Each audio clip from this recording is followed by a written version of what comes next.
ஒரு அரசன், அவனுக்கு வாரிசு இல்ல, தனக்கு பிறகு நாட்டை ஆளுகிற இளவரசன் யாரு முடிவெடுக்கணும். அப்ப என்ன செய்யறான், அவன் ஒரு 12-13 வயசுல இருக்கிற சிறு பிள்ளைகள்ல எல்லாருக்கும் ஒரு தேர்வு வைக்கிறான். ஒரு விதையை கொடுத்து இதை நல்லா முளைக்க வச்சு வளர்த்து கொண்டு வர்றவன் எவனோ அவன் தான் இந்த நாட்டின் இளவரசன் அனுப்பிடுறான். அது சிறப்பா எந்த செடி வளர்ந்துருக்கோ அந்த செடிக்கு சொந்தக்காரனை இளவரசனா தேர்வு செய்யுங்கிறத அறிவிப்பு.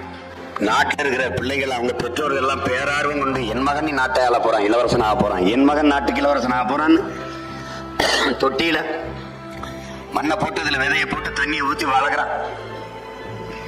எல்லாரும் வீட்டு விதையும் முளைச்சு பிரமாதமான செடியா, பெரிய செடி அழகா வளர்ந்துருது.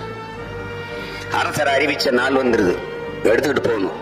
ஆனால் ஒரு ஓலை குடிசையில ஏழை தாயின் மகனா பிறந்த ஒரு சிறுவன் அந்த விதையை போட்டான், தண்ணியை ஊத்துனா முளைக்கவே இல்லை. இப்ப அந்த அரசர் கிட்ட போய் இந்த செடி முளைச்சதை காட்டணும், எந்த செடி உயரமா இருக்கு, எந்த செடி செழிப்பா வளர்ந்துருக்கும், அவன் தான் இளவரசன்.